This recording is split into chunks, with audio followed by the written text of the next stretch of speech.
Beto Alfa, Noticias. Hola, ¿qué tal amigos? Es un gusto saludarles y bienvenidos sean a otro video más de Beto Alfa Noticias. En esta ocasión, el doctor Juan Bosco Abascal Carranza, doctor en Historia, Psicología y en otras materias más, nos cuenta la verdadera historia de Emiliano Zapata. Mexicanos, no es lo que esperabas. No olvides dejarnos tu comentario aquí abajo.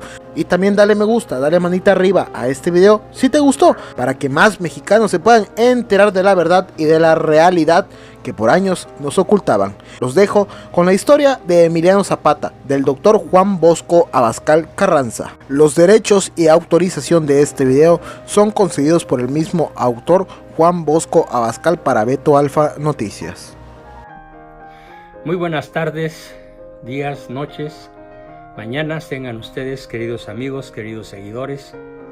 Bueno, pues introduzco el asunto diciendo que este señor,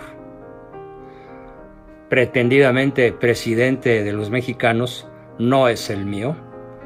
Se quedó atascado en los mitos oficiales que mantienen al pueblo atado a la más burda ignorancia. Sostengo esta tesis: Zapata no solo no es un héroe, sino que es el Atila azteca, el azote de Dios. No se lo pierdan. No solamente malo no sabe historia, sino que la inventa a la medida de sus delirios esquizofrénicos. Ya he dicho en numerosas ocasiones, y lo repito, que este pobre hombre, que fue colocado ahí en la pejidencia por los poderes fácticos del planeta Tierra, Soros, Rothschild, Rockefeller, vete tú a saber, pero es evidente que él no llegó ahí por el voto democrático, porque el voto democrático hubiera sido que hubiera votado el 70, el 80% de la población, y entonces él, por absoluta seguridad, no hubiera ganado. Los números hablan por sí solos, todo el mundo los conoce. Entonces este hombre, aparte de sus problemas de esquizofrenia, de paranoia, de personalidad psicopática, de dislalia y disartria porque no sabe hablar, no puede hilar más de 2 palabras seguidas a una velocidad normal, natural.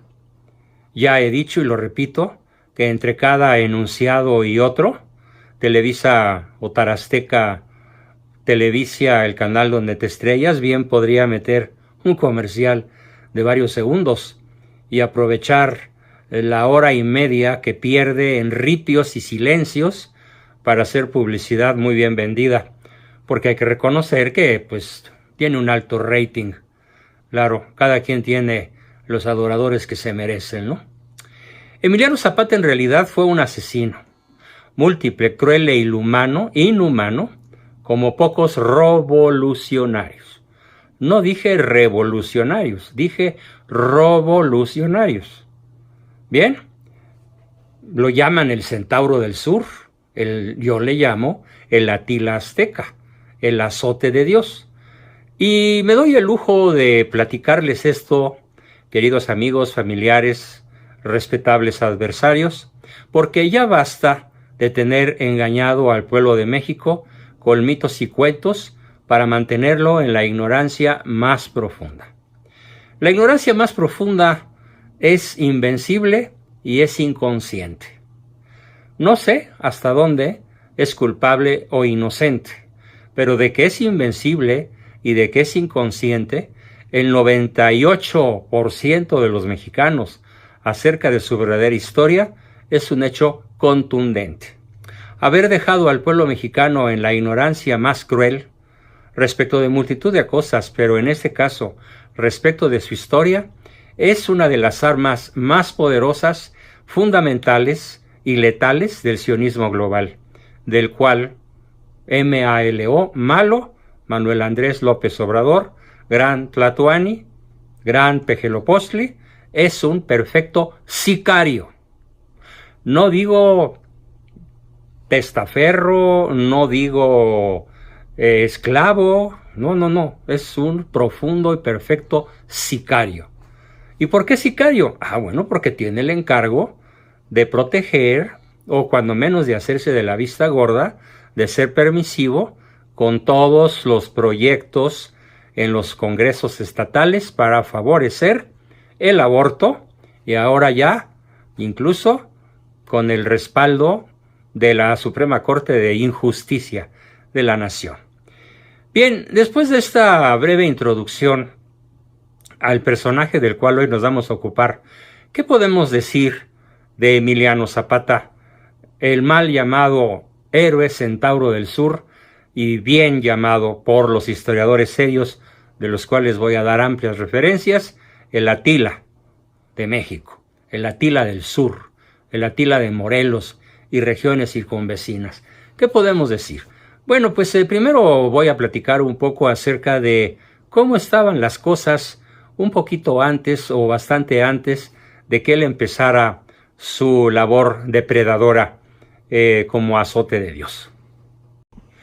Pues platicando algunos detalles interesantes, antes de que estalle la revolución, las autoridades virreinales protegían en buena medida la vida indígena. Antes de la independencia, las autoridades virreinales protegían la vida del indígena. La vocación de los Borbones por la justicia, ¿sí?, es menos clara que sus antecesores, los Austrias, pero de todas maneras, durante 300 años, el agro mexicano, ¿sí?, ahora mexicano o ex mexicano, no sé ya cómo llamarlo, fue protegido por la corona española, y concretamente los indígenas fueron protegidos de modo privilegiado en casi todo lo que hoy sería la geografía nacional. Esta protección dada por los virreyes no fue tal, desde luego, en toda la época, desde 1824, la caída de Iturbide, hasta 1910, con el inicio de la bola, de la revolución. Hubo distintos hacendados en Morelos, cuyas tropelías se quejaban los liberales en Cuautla en 1879.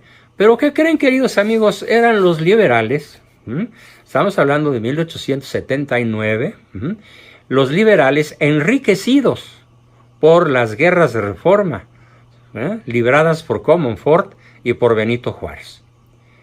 Entonces, es muy importante entender este brutal contraste entre la protección de la corona al agro mexicano, particularmente en Morelos y Tlaxcala, amén de otros muchísimos estados de la República, y la voracidad de los liberales creados, hacendados, protegidos por la guerra de reforma durante la época en la que Benito Juárez fue 6 o 7 veces presidente.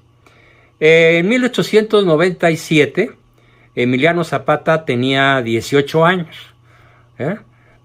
¿Y qué creen, queridos amigos? Lo que no conoce el Pejelo Postli, y por supuesto nunca lo va a decir, es que huye de su pueblo natal a los 18 años por un asesinato cometido por él personalmente después de una riña. Los que quieran realmente estudiar el tema a fondo, junto con mi video, tanto en YouTube como en Facebook, voy a publicar una amplia bibliografía sobre los libros que ustedes pueden consultar, aparte del mío. Mi libro se llama Zapata, Madero, Villa y Carranza, 4 asesinos, no héroes. Voy a mostrar más tarde la portada para que se animen a adquirirlo, y ya en mis publicaciones daré los datos exactos para que todo buen mexicano que quiera conocer su historia, porque es una de las formas de ser realmente patriota de cualquier nación, conocer su verdadera historia, no la historia oficial. Si bien tengo la sospecha de que historias oficiales en el planeta Tierra solo hay una, la que nos impusieron desde el kinder a todos los mexicanos que tuvimos la desgracia de conocer la historia oficial. Yo me salvé, sí la conocí, pero me salvé gracias a la magistral influencia de don José Vasconcelos, don Alfonso Trueba, don Alfonso Junco, don José Fuentes Mares, don Carlos Alvear Acevedo, egregios historiadores mexicanos, pero sobre todo la maravillosa, egregia e insustituible e invaluable enseñanza de mi señor padre, don Salvador Abascal Infante, el mexicano que desafió a la revolución, y del cual voy en estos momentos a presentar la portada del libro que un gran hermano amigo nuestro escribe y le da ese formidable título: Don Salvador Abascal Infante, el mexicano que desafió a la revolución. Bien, pues aquí tienen ustedes este libro que acabo de citar, escrito por don Rodrigo Ruiz Velasco Barba, una persona que tiene el grado de doctor en historia por la UDG, la Universidad Tapatía. Lo recomiendo amplísimamente. Son 300 páginas que se devoran, y no porque se trate de la vida de mi padre, que es un héroe nacional, claro, desconocido, vilipendiado, perseguido, despreciado por el narcosistema, sino porque es la historia de la real oposición, no la del PAN, no la de ningún otro partido político, porque mi padre fue un opositor real del narcosistema desde 1935 o 36, que empieza con la liberación espiritual de Tabasco, tema del cual en su momento también daré una charla amplia. Bien, pues regresando a lo que estábamos, Zapata huye de su pueblo natal tras reñir con algún vecino y cometer el asesinato, mediante el cual victima al sujeto con el cual había celebrado la riña. Por supuesto que el malo piensa que Zapata, y así lo dice, tuvo una educación intelectual, pero la verdad es que un gran historiador, don Francisco Bulnes, en su libro Los grandes problemas de México, que se puede bajar de Amazon o de la red, escribe que Zapata carecía, lo voy a citar textualmente a don Francisco Bulnes, hablando acerca de ese individuo al cual Malo llama héroe y digno modelo a seguir. Dice Bulnes: Zapata carecía de mentalidad hasta para desatinar. Lo escribe así y lo demuestra ampliamente en su libro Los grandes problemas de México, página 191.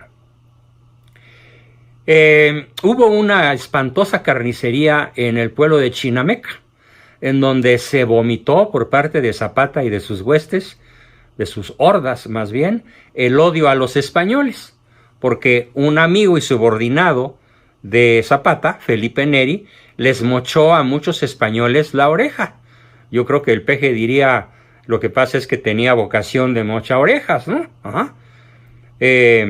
Y estas cosas dejan al peje Lopostli impávido, tranquilo y satisfecho, llenándose la boca de su razón, hablando de que este señor, que es cómplice de miles de asesinatos o autor personal de cientos de asesinatos y muchísimas violaciones de mujeres indefensas, se queda tan tranquilo diciendo que es un modelo a seguir.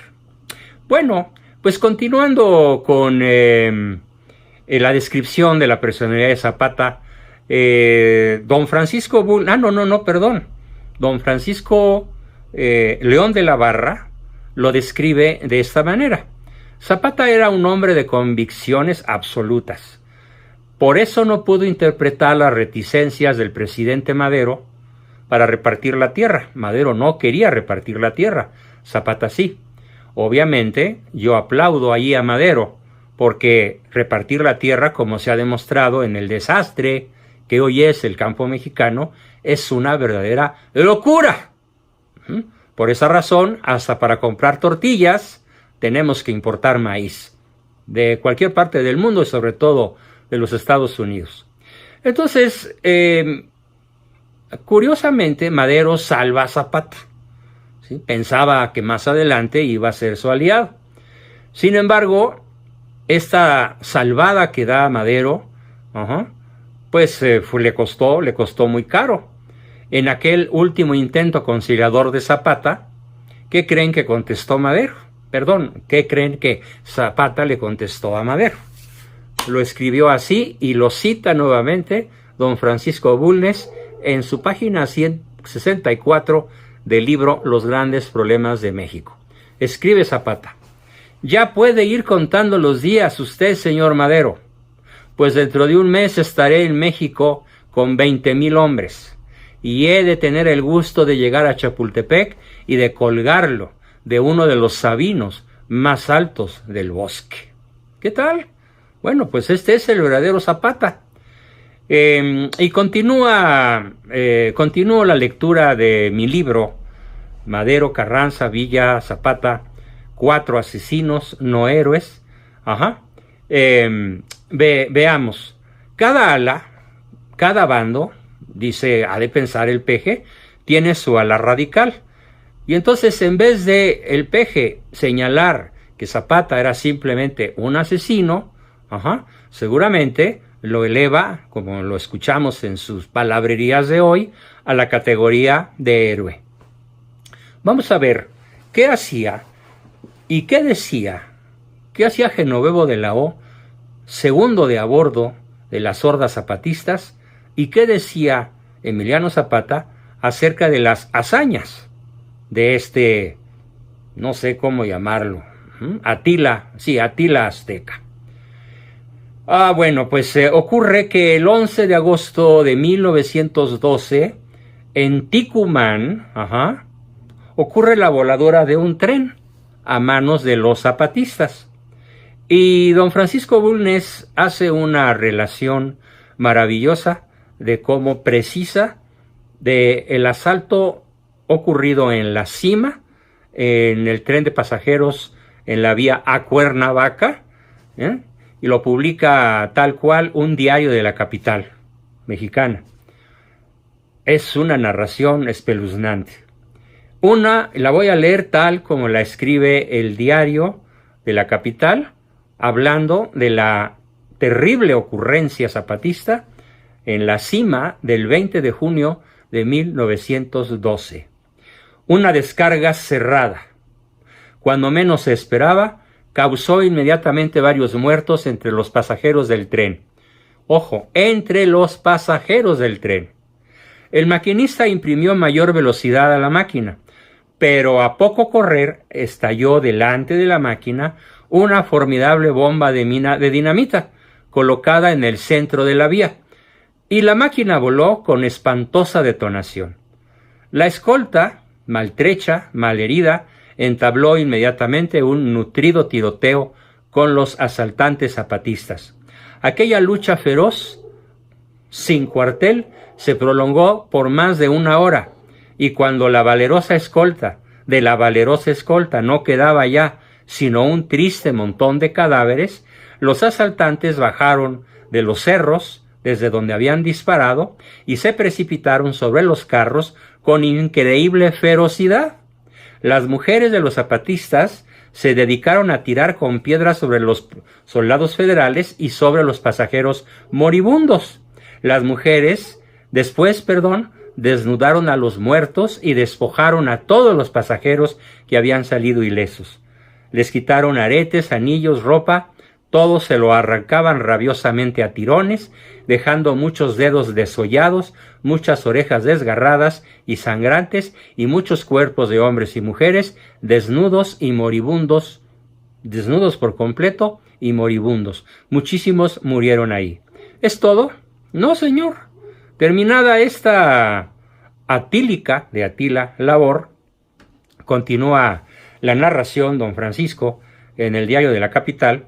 Los zapatistas regaron con aceite todo el convoy, luego le prendieron fuego y dando alaridos salvajes, contemplando con alegría diabólica su obra destructora, se internaron en el monte, dejando convertidos en un montón de escombros humeantes, cadáveres y carros del convoy. ¿Y Zapata? ¿Qué hizo Zapata ante esta brutal fechoría que costó cientos de muertos inocentes entre los pasajeros del tren? ¿Qué hizo Zapata? ¿Condenó de alguna manera lo ocurrido? No, para nada. Enterado Zapata en todo detalle, le escribió estas líneas al héroe de la jornada, el héroe de la jornada, que se llamaba Genovevo de la O, el jefe de aquellas fieras que habían volado el tren. Le escribe: muy querido Genovevo, acabamos de leer en Villa Ayala la descripción, la narración de tu hazaña en la cima. Te felicito y te exhorto a que sigas defendiendo la causa. Un abrazo de tu hermano Emiliano. ¿Cómo ven? Nada de que en el zapatismo hay dos alas, según el invento del Peje. No, en el zapatismo solamente hay unidad en el salvajismo. Y bueno, ¿cuál es mi principal prueba? Que el propio Zapata se los dice a su gavilla de generales, coroneles y capitanes después de firmar el Plan de Ayala. Hay cientos de testigos de lo que voy a decir, testigos históricos de altísimo nivel, que ya citaré por escrito al terminar este video. Zapata dice, al terminar de firmar el Plan de Ayala: el saqueo, el incendio y el asesinato no son sino armas eficaces para lograr la justicia, la revolución y la salvación de nuestros pueblos. Así que las armas principales son el saqueo, el incendio y el asesinato para lograr la justicia, la repartición de tierras, la revolución y constituirse en un héroe nacional según este infame, ignorante, esquizofrénico Pejelopostli que hoy funge de presidente de la nación mexicana. Por supuesto que no habría necesitado Madero convencer a Zapata, nunca logró convencer a Zapata de que no era necesario repartir la tierra y mucho menos saquear, incendiar y asesinar. No, Madero no pudo convencerlo, a pesar de que era el presidente. ¿Por qué? Pues porque Zapata se sentía absolutamente impune, rodeado de miles de personas, bueno, de fieras tan salvajes como él. De haberlo sabido, ¿qué hubiera hecho Lenin? Pues lo hubiera condecorado, como ahora el Pejelopostli lo llama héroe nacional. ¿Cómo es posible que el actual presidente de México, por decirlo de manera oficial, ignore esto? Que Zapata no era sino un azote de Dios. Pero además, para quitarle su categoría de héroe de plano, les tengo una mejor noticia, todavía mejor que las anteriores, más contundente. Y la noticia más contundente también nos las da Francisco Bulnes. Don Francisco Bulnes, uno de los historiadores más serios que haya producido a México, nos platica, como actor muy cercano de todos aquellos acontecimientos, que Emiliano Zapata nunca peleó personalmente. Nunca. O sea, ¿cómo le llamas a esto? Cobarde. Zapata fue un cobarde, no solo un asesino, un violador, un ratero, un gavilán, depredador. No se acercaba a una población sino hasta cuando ya estaba rendida. El 19 de mayo de 1911, habiendo roto el sitio de Cuautla, los 350 federales y los 50 rurales que la defendían, entran en ella las chusmas zapatistas y para redimir al pueblo, saqueo, incendio y asesinato, vacían no solo las tiendas, sino también todas y cada una de las casas de Cuautla. Incendian el Palacio Municipal de Cuautla. Incendian, depredan y destruyen 29 grandes fincas coloniales, contiguas y por supuesto algo necesarísimo en el perfil heroico del Centauro del Sur, destruyen el hospital, donde había 20 soldados federales heridos, que no habiendo podido ser evacuados ni habiendo podido escapar, unos perecen en el incendio y otros son cazados al salir a la calle. Y Zapata personalmente, heroicamente, le pega 2 tiros al indefenso don Carmen García, persona muy estimada por todo el pueblo, y luego ordena que, malherido como está, se le arroje para que se muera en el fondo de una noria. Adrián Aguirre Benavides, maderista fervoroso, afirma que las fuerzas de Zapata eran hordas en su mayor parte formadas por presidiarios y ladrones, por delincuentes del orden común. Zapata, su hermano Eufemio, el Tuerto Morales y todos los demás no ejercían, ni les importaba, digo yo, ejercer la menor autoridad sobre aquellas chusmas. Bien merece Zapata entonces ser uno de los héroes máximos de la revolución antimexicana. Ahí sí, es el héroe máximo, junto con Carranza, Obregón, Calles, Cárdenas y ahora el Pejelopostli. Por supuesto que son héroes, pero ¿de qué son héroes? De la revolución antimexicana. Y es natural que por tal lo tenga Manuel Andrés López Obrador, como también lo tuvo en su momento Salinas y Zedillo. Por fortuna nunca lo consideraron héroe, a menos que esté yo equivocado, ni Calderón ni Fox. Por supuesto, el que Peña Nieto, que sabía menos de historia que el mismo Pejelopostli, también lo llegó a considerar otro héroe. Si Zapata hubiera sido traicionado por Madero y había doblegado la embestida sanguinaria de Huerta, no existía razón ni para confiar en nadie ni para abandonar la resistencia. Ni Madero había traicionado a Zapata, ni Zapata había doblegado ninguna embestida de Huerta, sino que Madero, torpísimo, había logrado que De la Barra le ordenara a Huerta que no atacara a Zapata y se volviera con su ejército a México. Una debilidad brutal de Madero, que le iba a costar la vida, por supuesto. De vez en cuando se le escapa a algún historiador balín oficial, como Enrique Krause, por ejemplo, alguna verdad, pero tal vez porque no se da cuenta de su exacto significado. Krause dice en su libro dedicado a Zapata que entre el zapatismo y el anarquismo no hay un vínculo casual, sino profundo. Vaya, así que Krause dijo algo que valga la pena. En alguna oportunidad, el propio Zapata leyó, por consejo de Andrés Molina Enríquez, las obras del anarquista por antonomasia, por excelencia, el ruso Kropotkin judío. Zapata, por supuesto, no necesitaba leer, ni leía, más bien leían las cartas y los periódicos. Le bastaba con sus maestros masones, Abraham Martínez y Otilio Montaño, otros dos depredadores que también se dedicaban al saqueo, el incendio y el asesinato, pero que tenían un poquito más de letras que el propio Zapata. El Pejelopostli, hace místicos a este tipo de personajes.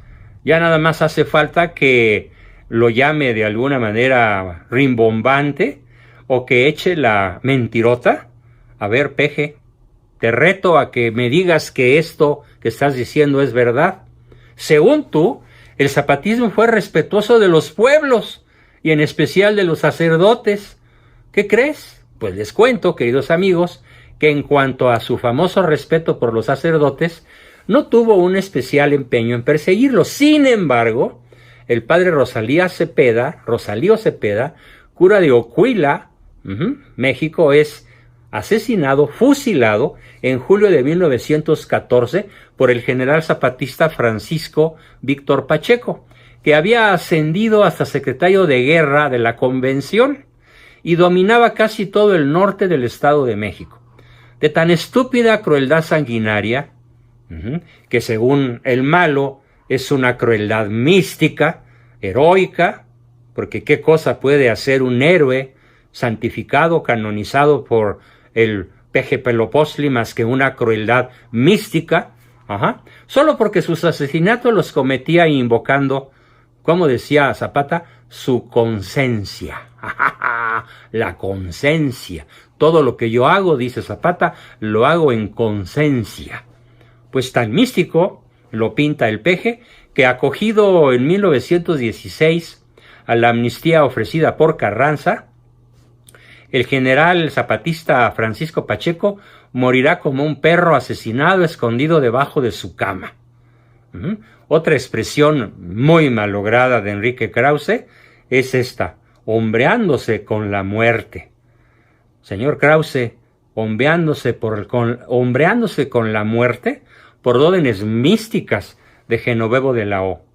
El dato anterior relativo al asesinato del padre Cepeda lo dan el vicario general de la Arquidiócesis de México, don Antonio Jesús Paredes, en informe de 1915, escrito a un visitante norteamericano de nombre Tumulti. También en Episodios Eclesiásticos de México, escrito por Pedro J. Sánchez, presbítero, en el año de 1948, y en las obras del maravilloso historiador don José Bravo Ugarte, sacerdote jesuita, en su libro Temas Diversos, página 260, que a mí me tocó corregir personalmente en la editorial Yus, en la colección México Heroico. Colección maravillosa de alrededor de 200 y pico de libros, que todos están en mi disco duro, y espero ir platicándoselos a todos mis amigos y enemigos que ahorita deben estar haciendo un berrinche sensacional. Siguiendo con los temas de los asesinatos de ese depredador, Monseñor Paredes asegura que el mismo general zapatista Francisco Pacheco asesinó también al padre Conrado Navarro, vicario de Jalatlaco, el 26 de agosto de 1914, y además que otro general zapatista, ambos, Pacheco y González, Evaristo González, colgó y golpeó a Domitilo Monroy, sacerdote de San Vicente Chicoloapan, el 23 de diciembre del mismo 1914. Nada más lo colgó y lo golpeó, no llegó a matarlo. Es posible que lo colgara solo por un instante para después dejarlo caer y golpearlo hasta morir. Así lo hacían aquellos infames bárbaros, místicos héroes, según los nombra también, ¿quién creen? Octavio Paz, ese infeliz premio Nobel que unos instantes antes de morir, instado por alguna persona para que se convirtiera a la fe en Dios, dijo: tengo la certeza de que dentro de unos minutos, cuando yo haya muerto, entre yo y ese vaso con agua no habrá ninguna diferencia. Así que Paz muere ateo y seguramente por su falta de fe de toda su vida no tuvo más remedio que honrar con su egregia pluma, eso sí, no se lo discuto, a un saqueador, incendiario, asesino, abigeo, como lo es Emiliano Zapata. Error en el cual también incurre otro personaje terriblemente contradictorio, según el historiador Enrique Krause. Y por supuesto, ahora tenemos a otro peor que Paz y que Krause, metido a historiador, que es nada menos que el Pejelopostli actual. En cuanto a que el zapatismo fuera respetuoso de los pueblos, les tengo otra noticia. Veamos cuál es la noticia que nos narra don Salvador Abascal Infante, mi padre, que obtuvo documentos en la Biblioteca Nacional de Washington y en la Biblioteca de la Universidad de Austin, Texas, para narrar lo que sigue. ¿Qué nos narra mi padre en su libro sobre Zapata? En Milpalta lo narra mi padre en su libro La Revolución Mundial de Herodes a Bush, de la cual también me tocará platicar. Los zapatistas obligan a los vecinos a llevarles de regalo al cuartel tortillas, agua, comida para ellos y pastura para sus animales. Se llevan y desaparecen a don Abraham Monterola y a don Juan Bastida. A los riquillos del pueblo de Milpalta los obligan a darles todo el dinero que tengan, so pena de troncharles la cabeza. Esa es la expresión zapatista por excelencia. Luego queman la prefectura, el juzgado civil y algunas casas, como la de un señor rico llamado Luis Sevilla. Nomás tronaban el maíz, las habas, los frijoles y los animales que también se asaron en esa casa incendiada. Y en otra ocasión entraron a matar. ¿Por qué mataban a los ricos? Mataban a los ricos pues porque eran descendientes de familias españoles. Pero aquí viene lo más interesante. Se llevaban a las doncellas, se las robaban. Primero las violaban. Les estoy hablando de las hordas zapatistas. conducidas principalmente por Genovevo de la O. Una vez secuestradas, violadas, ¿cuál creen ustedes, queridos amigos, que era la diversión por excelencia de las hordas zapatistas? Con el aplauso del Centauro del Sur, el héroe taciturno místico de nuestra revolución. Pues con una bayoneta les sacaban los glóbulos oculares de las cuencas de los ojos. Ya una vez vacías las cuencas de los ojos, les ponían pólvora, una mecha y las hacían estallar. Era la manera de asesinar a las doncellas, hijas de los pudientes de todos los pueblos donde llegaba el azote de Dios. El Atila, mixteco, zapoteca, azteca, era la diversión favorita. Nunca más, por supuesto, volvían al lado de sus padres.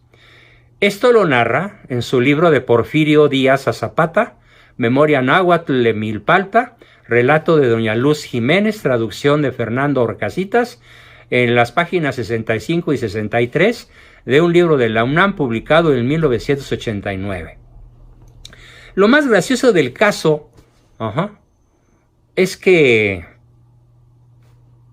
el peje se traga todo esto. O sea, ¿cómo es posible que en pleno siglo XXI, ¿sí?, esté diciendo tantas mentiras?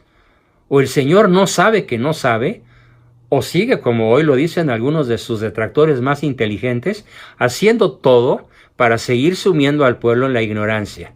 Por esa razón, mi obligación es proclamar la verdad sobre uno de los más grandes asesinos de nuestra historia, solo equiparado a Benito Juárez.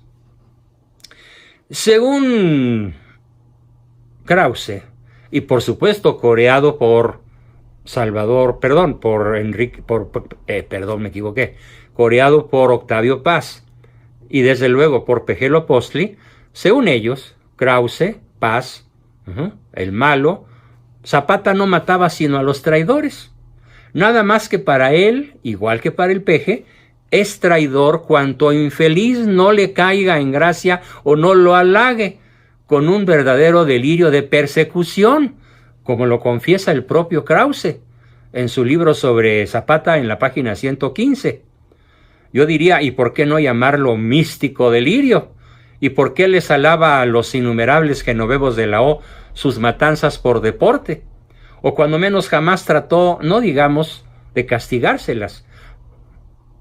Este señor, el Centauro del Sur, el Atila, el azote de Dios en grandes regiones mexicanas, ni siquiera les dio el menor regaño, nunca les dio la menor reconvención, porque con ellas, con estas matanzas, con esas tropelías, con estos abusos, con estos incendios, con estos asesinatos, Zapata tenía una especie de orgasmo místico espiritual.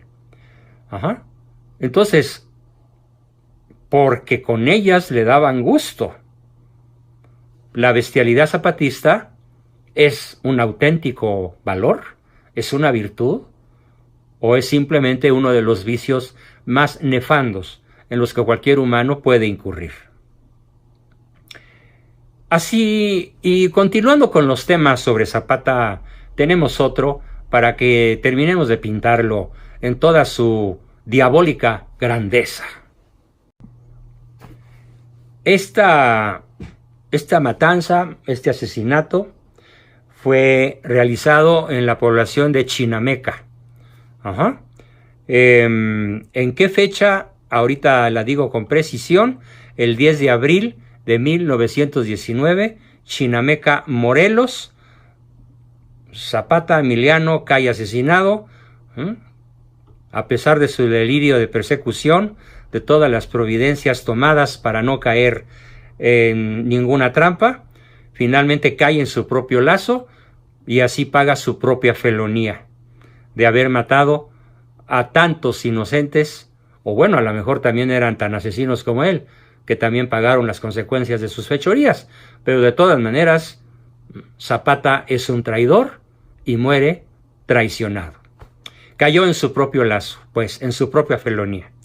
Y a esta fiera traicionera, Emiliano Zapata, el Centauro del Sur, es a quien hoy Paz, Octavio, Premio Nobel de Literatura, Enrique Krause, pseudo historiador, y desde luego el Pejelo-Postli, el gran Tlatoani actual, Manuel Andrés López Obrador, lo llaman un héroe popular. Nos injurias, Octavio Paz, nos injurias, Enrique Krause, nos injurias, Pejelo-Postli.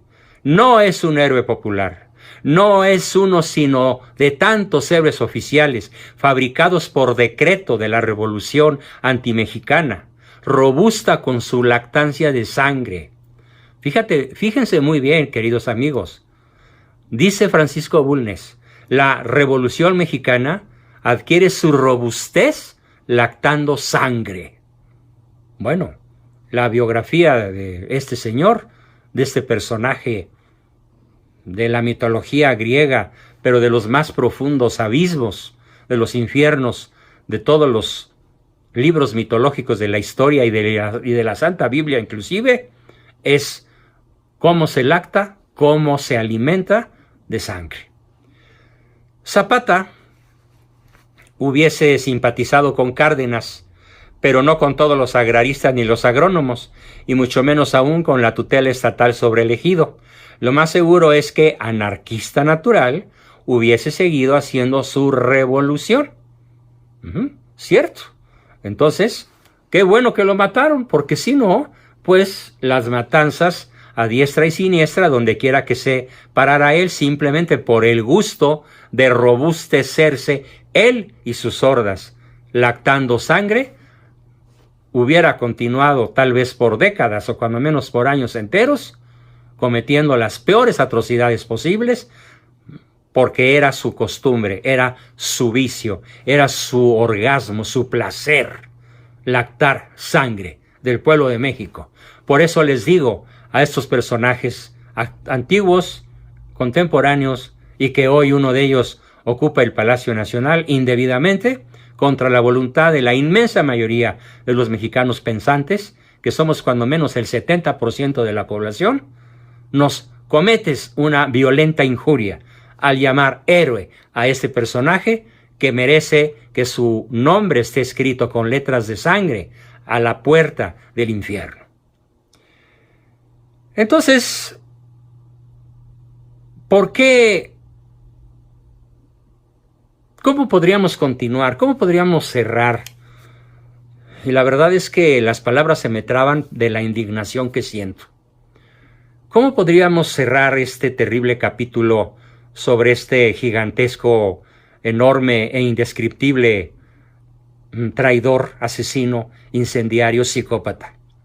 Bueno, pues platiquemos un poco de lo que dice el premio Nobel Octavio Paz, y lo que dice su empleado Enrique Krause, que habla de que este señor Zapata era una especie de poeta místico, porque la destrucción bestial de la industria azucarera de Morelos, ¿a quién creen que se la debemos? Morelos era el estado más rico de la República Mexicana en cuanto a caña de azúcar se refiere. Y Bulnes nos da unos datos maravillosos. Fíjense muy bien. En los años del Porfiriato hubo como cosecha de maíz en Morelos, en los buenos años del Porfiriato, 90 millones de kilogramos. 90 millones de kilos fue la cosecha de maíz solo en Morelos, en los buenos años del Porfiriato. Y para 1922 fue solo de poco menos de 5 millones de kilos. O sea, si dividimos 90 entre 5, estamos hablando de 18 veces menos. Esto es la mística, el heroísmo que hoy exalta de una manera, no sé si estúpida, no sé si perversa, no sé si simplemente ignorante, el Pejelo-Postli, gran Tlatoani, que hoy quiere insultarnos a los mexicanos y endilgándonos a un falso héroe de esta dimensión apocalíptica. Entonces, para Paz, Krause y el Peje, poesía pura, es que a consecuencia de la destrucción zapatista revolucionaria, México comenzara a depender mucho más que antes de los Estados Unidos, como lo decía yo al principio, hasta para comernos una tortilla, como lo escribe mi padre en su libro de Herodes Abush. Para estos señores, poesía, pues, cuán mágica es la varita del favor oficial, que hace que se revista de poesía, de mística, de heroísmo. Gracias al tintineo del oro, de la embriagadora fama y del poder oficial, y de la enloquecedora delicia de recibir premios internacionales. Pero ¿por qué se reciben premios internacionales a diestra y siniestra por esta horda de personajes? Hoy nos tocó hablar de Zapata, pero nos faltan Carranza, Villa, Obregón, Madero, Calles y muchísimos más personajes depredadores como él, que fueron enloquecedoramente reconocidos por premios internacionales, a pesar del espanto del saqueo, la matanza, el incendio, la destrucción. ¿Por qué? Porque esto es lo que la masonería necesita. Lactar de la bestialidad y de la cobardía de sus falsos héroes, de sus falsos líderes, de sus peores gobernantes, para cometer un crimen de lesa patria, para exterminar a la nación mexicana. Para eso se exaltan estas figuras. Bien, entonces, ¿dónde queda este héroe legendario, Emiliano Zapata? Bueno, pues hoy queda puesto en su lugar, en el basurero de la historia. Yo no sé, porque eso solamente Dios lo sabe, si en estos momentos el señor Emiliano Zapata se encuentra en el purgatorio, en el cielo, cosa terriblemente difícil de imaginar, o en el infierno, cosa muy fácilmente de deducir. Y para terminar, esta bola de personajes falsos historiadores, Paz, Krause y ahora el malo, quieren colocar al lado de Cuauhtémoc. Sí, Cuauhtémoc sí fue heroico, hay que reconocerlo, por muchas razones. Él defendió su tierra y la defendió de manera heroica. Y estos historiadores de sainete lo quieren colocar a Zapata al lado de Cuauhtémoc. Bueno, pues con esto concluyo, queridos amigos, con la presentación de el mal llamado Centauro del Sur, más bien llamado el Atila zapoteco, mixteca, azteca, tlaxcalteca o como le quieran poner. Mi afán no es insultar a ninguna de las etnias que se fusionaron con los españoles y cuantas razas visitaron México y que hoy forman una sola nación mestiza. No quiero insultar a ninguna de estas etnias, pero por supuesto, este señor, este hombre, no merece el nombre de héroe y mucho menos el nombre de mexicano. Nada más porque su acta de nacimiento así lo diga, no señores. Merece el nombre de traidor a la patria, enemigo del pueblo y Atila, el azote de Dios, el azote indebido, porque él se atribuyó características de azote como Atila, que evidentemente Dios no hubiera aprobado de ninguna manera. ¿Para quiénes escribes, Octavio Paz? ¿Para quiénes escribes, Enrique Krause? ¿Para quiénes nos das cuentos mitológicos, Manuel Andrés López Obrador? En realidad, los escribes para quien te premia, para el régimen revolucionario masónico antimexicano, hoy dirigido desde las capitales del mundo, Londres, Tel Aviv, Nueva York, Washington, por el supremo gran Sanedrín sionista, que no quiere ver más que extinta, bañada en sangre, de bebés y de adultos, víctimas del narcosistema que ustedes crearon para la perdición de nuestras almas.